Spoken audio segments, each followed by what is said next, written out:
আজকে পৃথিবীতে আমরা দেখতে পাচ্ছি। বেকারত্ব, ভোগবাদ মানুষকে কুড়ে কুড়ে খাচ্ছে, ধ্বংসের শেষ প্রান্তে নিয়ে যাচ্ছে। আমরা সম্পদের অসম বন্টন দেখতে পাচ্ছি। এই সব কিছু থেকে উদ্ধারের জন্য মুহাম্মদ সাল্লাল্লাহু আলাইহি সাল্লামের সেই জীবন দর্শনে যেতে হবে, যে জীবন দর্শন মানুষকে আখিরাতমুখী করে, যে জীবন দর্শন মানুষকে ব্যবসায়ী করে, মানুষকে উদ্যোক্তা হিসেবে গড়ে তোলে, কিন্তু সেটা মানব কল্যাণে, ভোগের জন্য নয়। প্রিয় ভাইরা আমার, মক্কা থেকে হিজরত করে আসা সাহাবীরা যখন মদিনায় আসবে, অনেক বড় সংকট সেখানে তৈরি হতে পারে। আজকে আমাদের দেশে আমাদের নির্যাতিত রোহিঙ্গা ভাই বোনেরা যারা আমাদের দেশে আশ্রয় নিয়েছে, তারা যদি আমাদের সমাজের সাথে পুরোপুরি মিশে যেতে, তাহলে নানাবিধ অসুবিধা, বিশেষ করে কালচারাল সমস্যা হয়তো তৈরি হতে পারত।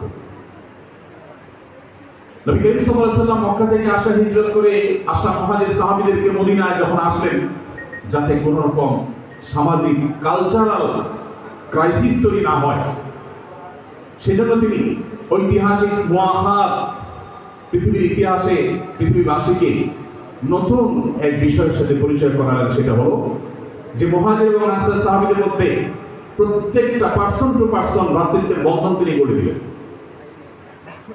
কমনলি বলা এক জিনিস, আর একজন মুহাজিরের সাথে একজন আনসারের সাথে ভাই হিসেবে একটা বন্ধন তিনি সেখানে সংযুক্ত করলেন, এবং প্রত্যেকের ভাই হিসাবে তিনি স্টাবলিশ করলেন। এবং একটি অনাকাঙ্ক্ষিত ঘটনা মুহাজির এবং আনসারের সাথে, উল্লেখযোগ্য একটি অনাকাঙ্ক্ষিত ঘটনা তিনি করতে দেন। একবার একজন মুহাজির এবং আনসারের সাথে পানি নেওয়া নিয়ে একটু বাদানুবাদ হওয়ার পর একজন যখন তার